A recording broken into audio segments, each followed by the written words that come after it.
Hello everyone, welcome to KV primary world. आज हम करेंगे क्लास 5th संतूर का chapter number 4 the wise parrot. Wise क्या होता है? बुद्धिमान, और पैरट होता है तोता। तो आज की ये प्यारी सी स्टोरी है एक बुद्धिमान तोते के बारे में। क्या आपने कभी ऐसा कोई तोता देखा है जो बहुत बुद्धिमान हो? चलिए मिलते हैं इस स्टोरी में। स्टार्ट करते हैं reading.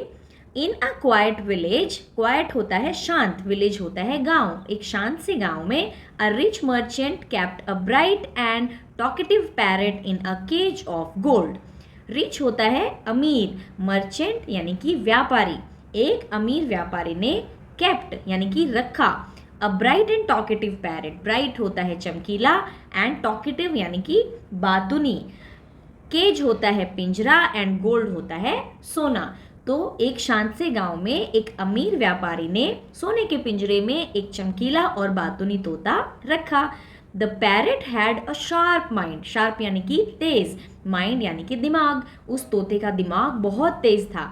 And often entertain the merchant with stories and songs. Often होता है अक्सर, एंटरटेन यानी कि मनोरंजन किया करता था। तो वो जो तोता था वो उस व्यापारी का मनोरंजन किया करता था बहुत सारी स्टोरीज से और सॉन्ग से। वो गाना भी गाता था और स्टोरीज भी सुनाता था। हाउ एवर डीप इनसाइड, लेकिन अंदर ही अंदर, the bird longed for the open skies and green trees. लेकिन लॉन्ग्ड फॉर का मतलब होता है इच्छा होना। उसकी जो अंदर की इच्छा थी वो ये थी कि वो खुले आकाश में उड़ना चाहता था और ग्रीन ट्रीज, हरे पेड़ों पर भी जाना चाहता था। क्योंकि वो एक पिंजरे में कैद था तो उसको क्या इच्छा होती थी कि वो बाहर जाए, आसमान में उड़े, हरे भरे पेड़ पौधों पर जाए। ये उसकी इच्छा थी। लॉन्ग्ड का मतलब होता है इच्छा होना। वन डे, एक दिन, the merchant decided to travel far away for business. एक दिन मर्चेंट ने डिसाइड किया कि वो बिजनेस के लिए ट्रेवल करेगा, उसको बहुत दूर जाना पड़ेगा। He thought he would do something to please his pet. उसने सोचा वो कुछ करेगा अपने पेट को खुश करने के लिए। प्लीज का यहाँ मतलब है खुश करना। पेट यानी कि पालतू। तो पालतू कौन था? तोता। तो मर्चेंट ने सोचा कि वो कुछ ऐसा करेगा जिससे कि उसका पेट खुश हो जाए। He walked up to the cage and said, वो पिंजरे तक जाता है और कहता है, माई बिलव्ड पैरट, मेरे प्यारे तोते, I am about to travel to a far off land. मैं बहुत दूर यात्रा करने जा रहा हूँ। What can I bring for you from there, वहां से मैं तुम्हारे लिए क्या लेकर आऊं? आगे रीड करते हैं। द पैरट रिप्लाइड, पैरट ने उत्तर दिया। रिप्लाइड यानी कि उत्तर देना। डियर मास्टर, प्रिय मालिक, you look after my need so well that I have tested all the tender fruits and chillies.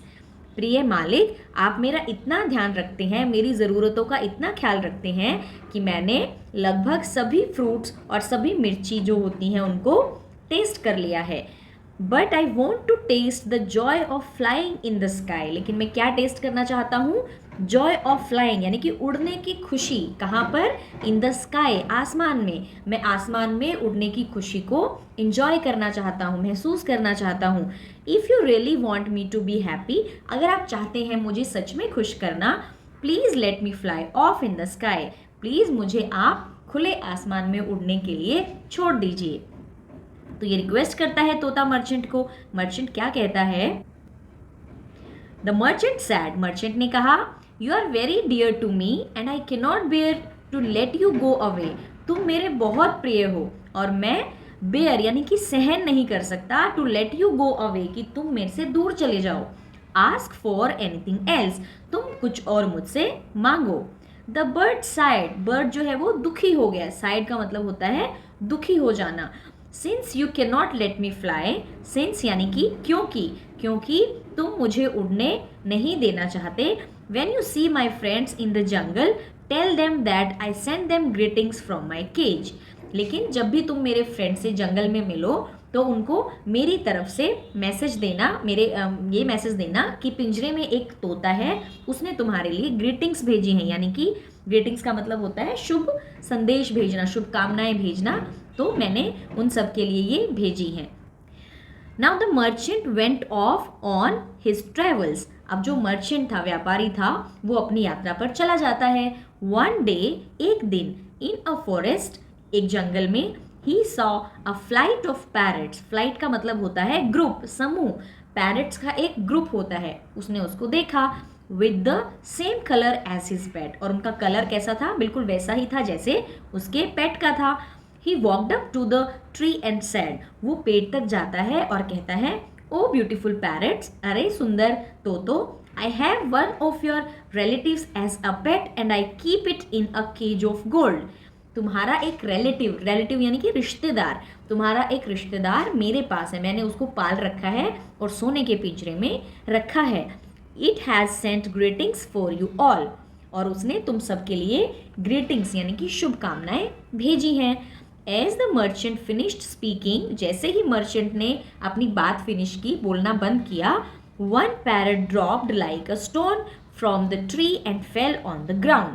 क्या हुआ, एक जो तोता था वो dropped, गिर गया, like a stone, जैसे कि एक पत्थर गिरा हो, from the tree and fell on the ground. तो जैसे ही मर्चेंट ने अपनी बात फिनिश की, उनमें से एक तोता पत्थर की तरह नीचे गिर गया पेड़ से और ग्राउंड पर आ गया।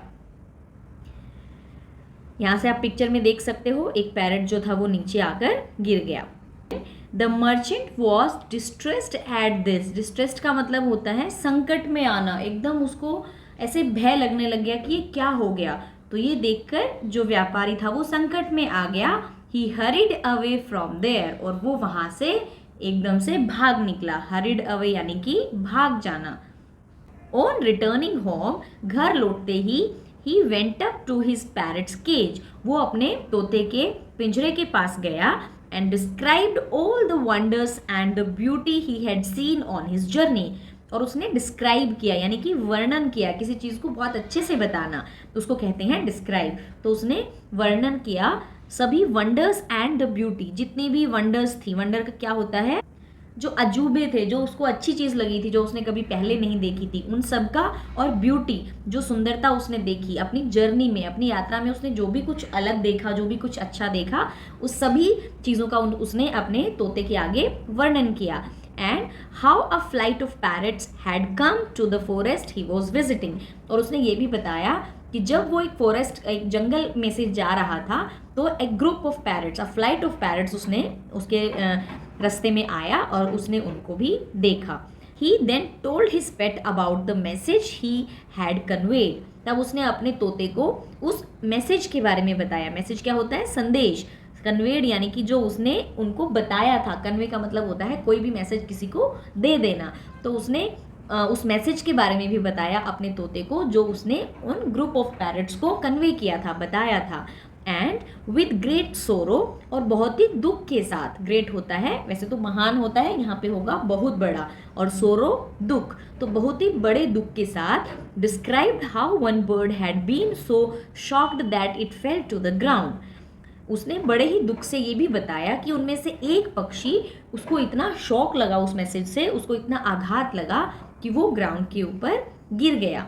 शॉक्ड का मतलब होता है आघात लगना, किसी चीज़ को जब हम बताते हैं तो इतना ज़्यादा सरप्राइज होना कि एकदम से धक्का लग जाना, उसको बोलते हैं shocked. As soon as he finished talking, जैसे ही उसने अपनी बात फिनिश की, his own pet parrot fell from the perch to the floor of the cage, तो जैसे ही उसने अपनी बात खत्म की, जो तोता था, पर्च, वो पर्च यानी कि उस डंडी पे बैठा था, वो जो केज के अंदर डंडी होती है उसके ऊपर बैठा था, वो केज के फ्लोर पे अंदर ही गिर गया। जैसे ही उसने अपनी बात खत्म की तो वो तोता भी ऐसे ही नीचे गिर गया। The merchant could not understand, merchant को ये समझ ही नहीं आया। अंडरस्टैंड होता है समझ आना, तो उसको ये समझ ही नहीं आया how his beloved pet died so suddenly, उसका जो प्यारा तोता था वो इतनी जल्दी मर गया। डाइड यानी कि मर गया, सडनली अचानक से। He reached in to the cage, वो पिंजरे में गया, and gently took the still warm body of the bird, gently यानी कि सॉफ्टली, बहुत ही अच्छे से, आराम से, वार्म बॉडी को, वार्म मतलब गर्म, जो बॉडी उसकी गर्म थी उसको उठाया, and placed it on the window सिल, और उसने उसको खिड़की की जो दीवार होती है उसको उसके ऊपर रख दिया। As soon as he stepped back, जैसे ही उसने अपने पैर पीछे किए, स्टेप्ड बैक यानी कि अपने कदम वापस लेना, पीछे जाना। द बर्ड स्टिर्ड, स्टिर्ड का मतलब होता है फड़फड़ाना, तो जो तोता था वो फड़फड़ाया।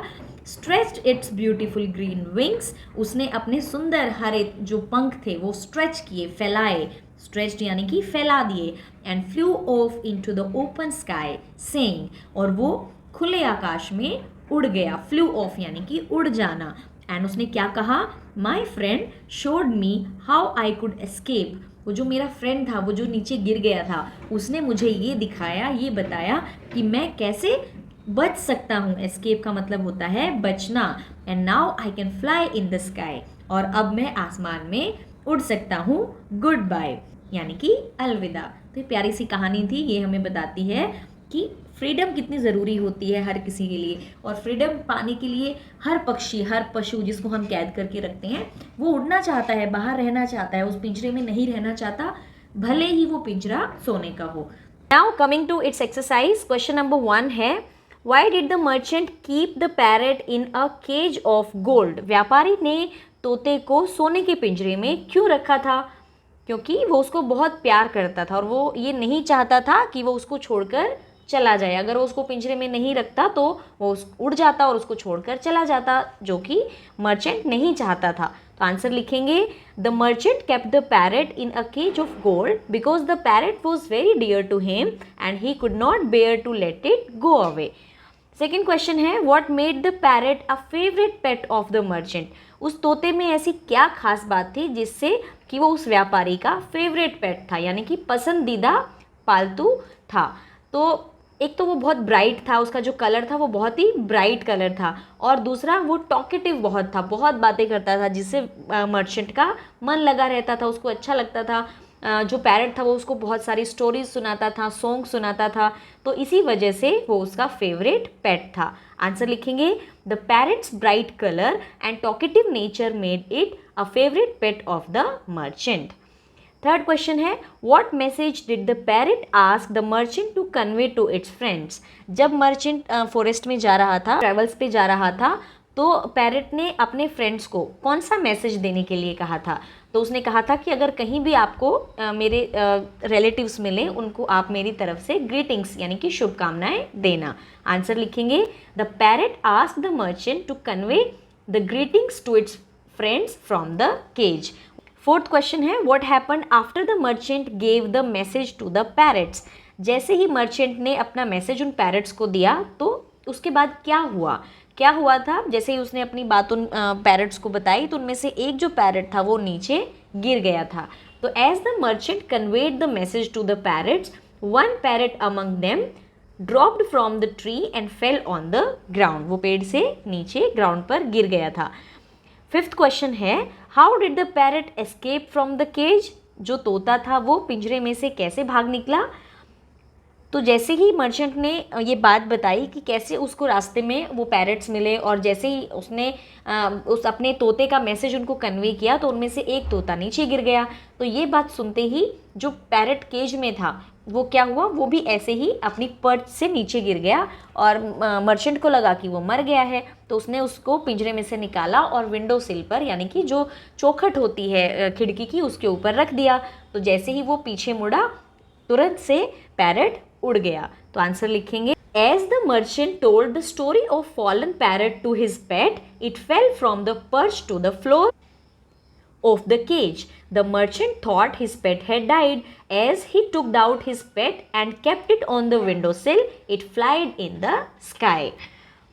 आते हैं बी पार्ट पर, थिंक एंड डिस्कस, सोचो और डिस्कस करो। फर्स्ट क्वेश्चन है, if you were the merchant how would you respond to the parrot's request for freedom, अगर आप व्यापारी होते तो अगर वो तोता आपको रिक्वेस्ट करता कि उसको फ्रीडम चाहिए, आज़ादी चाहिए, उसको बाहर आसमान में घूमना है, हरे भरे पेड़ों पर उसको घूमना है, तो आप कैसे रिस्पॉन्ड करते, क्या आप उसको उत्तर देते?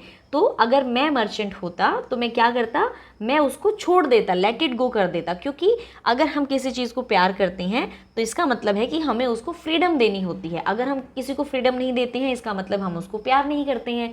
अपने स्वार्थ के लिए किसी को केज में बंद करना तो प्यार करना नहीं है। अगर हम मान लीजिए पेड़ पौधों से प्यार करते हैं तो हमें क्या उनको काटना चाहिए? नहीं, हमें जो प्लांट्स हैं उनको पानी देना चाहिए ताकि वो और ग्रो करें और हमें छाया दें, फल फूल दें, है ना। ऐसे ही अगर हमें किसी बर्ड से, किसी एनिमल से प्यार है तो हमें उनको फ्री करना चाहिए। अनटिल वो डेंजरस ना हो। जैसे कुछ एनिमल्स हैं वो डेंजरस होते हैं, तो उनको केज में रखना एक कहीं तक हम मान सकते हैं कि रखना ज़रूरी हो जाता है। हम नहीं चाहते लेकिन उनको रखना ज़रूरी हो जाता है। लेकिन जो बर्ड्स हैं वो खुले आसमान में उड़ना चाहते हैं, वो हमें नुकसान नहीं पहुंचाते हैं और वो आसमान में उड़ते हुए ही अच्छे लगते हैं। तो अगर मैं व्यापारी होता तो उनको, उस पैरट को मैं फ्री कर देता खुले आसमान में उड़ने के लिए। आंसर लिखेंगे, if I were the merchant I would free the parrot in the sky, because to love someone means giving it freedom. किसी को प्यार करना यानी कि उसको फ्रीडम देना होता है, इसीलिए मैं उसको फ्री कर देता। सेकेंड है, can you think of a real life situation where intelligence is more useful than strength. Intelligence का मतलब है बुद्धिमानी और स्ट्रेंथ यानी कि ताकत। तो क्या आपको कोई ऐसी आपकी लाइफ की रियल सिचुएशन पता है जहाँ पर आपकी ताकत से ज़्यादा आपका दिमाग यानी कि आपकी बुद्धि काम आई। तो बहुत सारे ऐसे इंसिडेंट्स होती हैं जहाँ हमें अपना दिमाग लगाना पड़ता है और हम अपनी बुद्धि के बल पर कुछ अच्छा कर जाते हैं। तो ये तो आप पे डिपेंड करता है कि आपके साथ ऐसा क्या हुआ है। आपके पेरेंट्स के साथ भी ऐसा कुछ हुआ तो आप उनसे पूछकर यहाँ बता सकते हैं। थर्ड क्वेश्चन है, which parrot from the chapter was actually wise according to you, give reason for your answer. देखो आपके हिसाब से इस चैप्टर में कौन सा पैरेट वाइज था, एक्चुअली में कौन सा पैरेट बुद्धिमान था, क्या जो उड़ गया वो या कोई और। आपने ध्यान दिया होगा जब मर्चेंट ने ग्रुप ऑफ पैरेट्स जब उसको मिले तो वहाँ पे बताया कि मेरे पास एक तोता है और वो ऐसे एक पिंजरे में बंद है, उसने तुम्हारे लिए ग्रीटिंग्स भेजी हैं। जैसे ही उसने ये बताया उनमें से एक तोता ऐसा था जो ये बात सुनते ही तुरंत से नीचे गिर पड़ा। तो अब वो बात जब उसने अपने तोते को बताई तो वो समझ गया और उसने भी कुछ ऐसा ही किया। तो एक्चुअली में वाइज कौन हुआ, वो जो तोता पेड़ से गिर गया था वही तोता इंटेलिजेंट था, वाइज था। तो आंसर लिखेंगे, the fallen parrot was actually wise because it gave the message to the caged parrot to set it free from the cage. उसी ने उस पैरट को ये मैसेज दिया था कि वो कैसे उस केज से फ्री हो सकता है। नाउ नेक्स्ट पार्ट है लेट अस लर्न। यहाँ पे आपको कुछ फ्रेजेस दिए गए हैं। फ्रेजेस क्या होते हैं, phrases means group of words. ऐसे वर्ड्स का ग्रुप होता है जिसमें मतलब एक से ज़्यादा वर्ड्स होते हैं और जब उनको हम एक साथ यूज़ करते हैं तो उनका थोड़ा मतलब चेंज हो जाता है। कैसे, यहाँ देखिए, यहाँ आपको ये फ्रेजेस दिए हैं। आप देखो, स्टैंड का मतलब होता है खड़ा होना, अपराइट सीधा, तो इन दोनों को जोड़ा तो सीधे खड़े होना। ऑल यानी कि सभी, ओवर यानी कि खत्म हो जाना, लेकिन यहाँ पे ऑल ओवर का मतलब है हर जगह। फिर है लुक आफ्टर। अब लुक का मतलब होता है देखना, आफ्टर यानी कि पीछे, लेकिन यहाँ इसका मतलब होगा देखभाल करना। स्टेप्ड आउट यानी कि बाहर निकलना। वेंट अवे चले जाना। केम अक्रॉस का मतलब होता है बीच में, जब हम कहीं जा रहे होते हैं उसी बीच किसी चीज़ से मिलना। एंड अबाउट टू यानी कि किसी चीज़ का बस होने ही वाला होना। मान लीजिए कोई भी काम होने ही वाला है तो हम कहेंगे it is about to happen. ठीक है, तो इस सेंस में ये फ्रेज यूज़ होता है। अब यहाँ पे नीचे आपको एक पैराग्राफ दिया है, इसमें हमें इन फ्रेजेस को फिल करना है। चलिए देखते हैं। वन विंटर मॉर्निंग, एक सर्दी की सुबह, as I dash off my home, जैसे ही मैं अपने घर से निकला तो stepped out, as I stepped out of my home I saw that the snow was dash the place. वहाँ पे हर जगह बर्फ़ ही बर्फ़ थी। अब हर जगह को हमने बोला था ऑल ओवर से, तो यहाँ आएगा ऑल ओवर, हर जगह बर्फ़ ही बर्फ़ थी। While walking up hill towards my shop, जैसे ही मैं ऊपर की पहाड़ी पर अपनी शॉप की तरफ जा रहा था, I dash a small puppy, मुझे रास्ते में क्या मिला, एक छोटा पपी मिला। तो यहाँ पे आएगा केम अक्रॉस, किसी चीज़ का मिलना। इट्स लेग वॉज इंजोर्ड, उसकी जो टांग थी वो इंजोर्ड थी, घायल थी। And it was dash to collapse, और वो गिरने ही वाला था। कोलैप्स का मतलब होता है गिरना, तो गिरने ही वाला था। तो कोई काम होने ही वाला होना, उसको हम बताते हैं अबाउट टू से। तो यहाँ आएगा it was about to collapse. Being in pain it was unable to dash, ये इतना पेन में था कि वो कर नहीं पा रहा था। क्या नहीं कर पा रहा था, स्टैंड अपराइट, सीधे नहीं खड़ा हो पा रहा था। So I decided to take it home, तो मैंने क्या डिसाइड किया, उसको अपने घर लेके आना। उसको ये डिसाइड किया कि मैं उसको अपने घर लेके आऊँ। एंड डैश इट, और क्या करूँ, लुक आफ्टर इट, मैंने उसको अपने घर लाना और उसकी देखभाल करना डिसाइड किया। विद गुड केयर, एक अच्छी केयर के साथ। ऑल इट्स पेन, उसका जो पेन था, सारा का सारा जो दर्द था वो चला गया, तो बोलेंगे वेंट अवे। तो ये फ्रेजेस हमें इसमें भरने हैं। आते हैं नेक्स्ट पार्ट पर, B part, complete the sentences, the first one has been done for you. देखो यहाँ पे कुछ वर्ड्स दिए गए हैं और ये वर्ड्स हमें क्या बताते हैं। सबसे पहले हम वर्ड्स को पढ़ते हैं, pack, bouquet, army, flock, bunch, flight and swarm. ये जो वर्ड्स हैं ये हमें बताते हैं किसी चीज़ का ग्रुप। तो जैसे कि हमारे चैप्टर में आया था फ्लाइट ऑफ पैरट्स, यानी कि पैरट्स का ग्रुप, पैरट्स के ग्रुप को क्या बोला जाता है, फ्लाइट बोला जाता है। ऐसे ही यहाँ पे आपको कुछ सेंटेंसेस नीचे दिए गए हैं, तो हमें इन वर्ड्स में से छांट कर भरने हैं कि इनके लिए क्या पर्टिकुलर वर्ड आएगा जो कि किसी ग्रुप को बताएगा। सबसे पहला तो इन्होंने दिया ही हुआ है, a flight of parrots came to the forest. जैसे ही वो जंगल में गया वहाँ पे पैरट्स का एक ग्रुप आ गया, तो पैरट्स के ग्रुप को बोला जाता है फ्लाइट। सेकेंड है, I saw a dash of sheep in the fields. मैंने खेतों में भेड़ों का एक ग्रुप देखा। तो शीप का जो ग्रुप होता है उसको क्या बोला जाता है, फ्लॉक, फ्लॉक ऑफ शीप।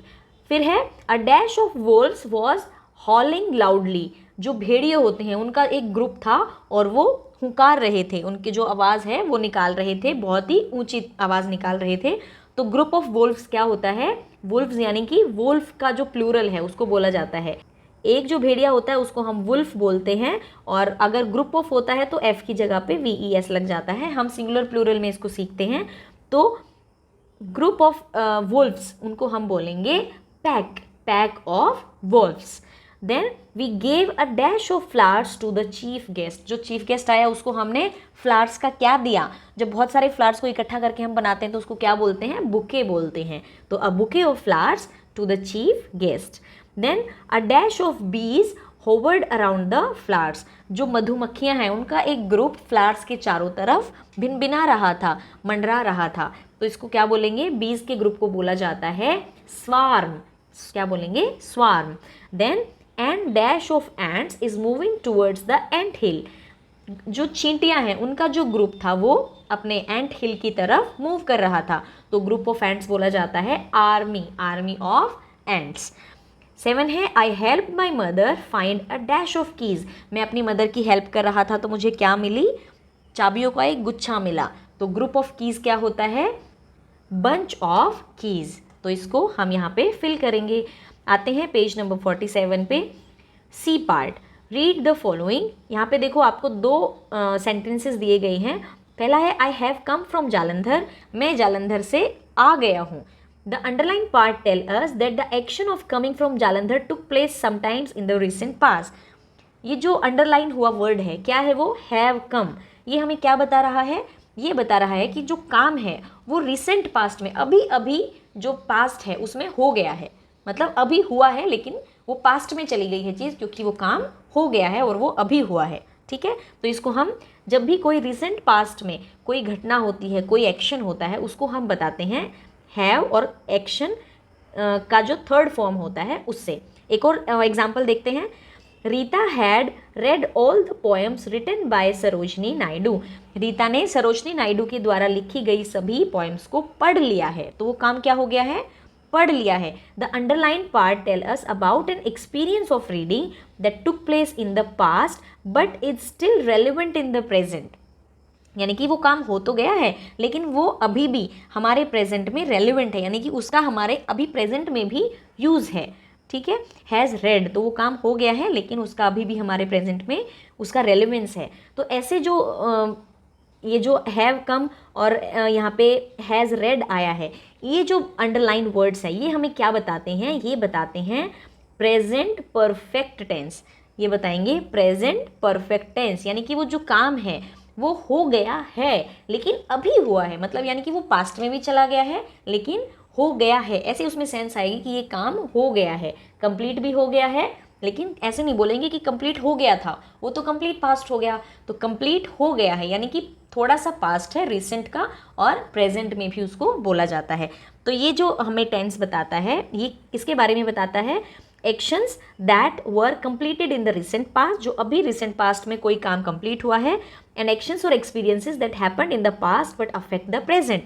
वो पास्ट में तो हुआ है लेकिन प्रेजेंट में भी उसका असर है। यानी कि देखो मैं वहाँ से आ गया हूँ, मैंने ये बुक पढ़ ली है, है ना, मैंने खाना खा लिया है। तो इस तरह की जो सेंस देते हैं उनको बोलते हैं प्रेजेंट परफेक्ट टेंस।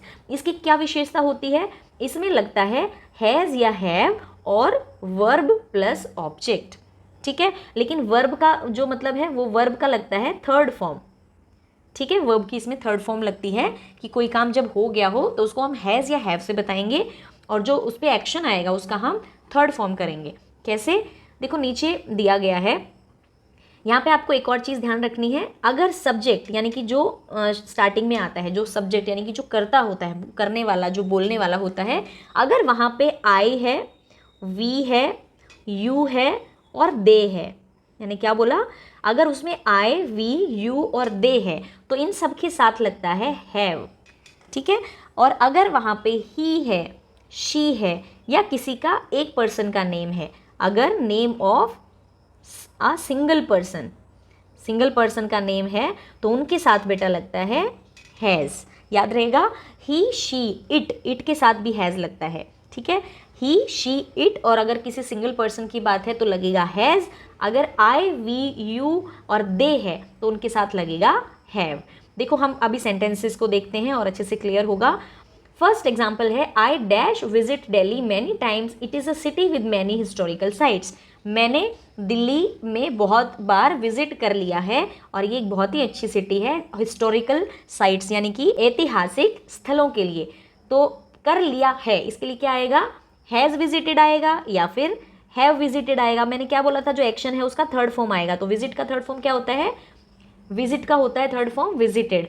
अब देखो आई आया है तो मैंने बोला था आई के साथ हैज़ नहीं आएगा, क्या आएगा, हैव। तो हम लिखेंगे I have visited Delhi many times. Next देखिए, my friend Onshangla is an artist. मेरी फ्रेंड ओनशांगला एक आर्टिस्ट है, कलाकार है। She dash draw pictures of 10 monuments. उसने 10 मॉन्यूमेंट्स के जो पिक्चर्स हैं वो ड्रॉ कर लिए हैं। तो अब देखो एक आर्टिस्ट है वो शी आया है, यानी कि एक सिंगल पर्सन की बात हो रही है और शी के साथ हमने क्या देखा था, हैज़ आएगा। और ड्रॉ जो एक्शन है उसका थर्ड फॉर्म होता है ड्रॉन, DRAWN। तो इसमें आएगा she has drawn pictures of 10 monuments. उसने 10 ऐतिहासिक इमारतों के पिक्चर्स बना लिए हैं। अब देखिए C part, mister June dash a new car. अब बाय यानी कि खरीदना, मिस्टर जून ने न्यू कार खरीद ली है। अब मिस्टर जून क्या है, सिंगल पर्सन है, सिंगल पर्सन के साथ क्या आता है, हैज़ आता है। तो मिस्टर जून हैज़, और बाय का थर्ड फॉर्म होता है बॉट। तो हम लिखेंगे Mr June has bought a new car.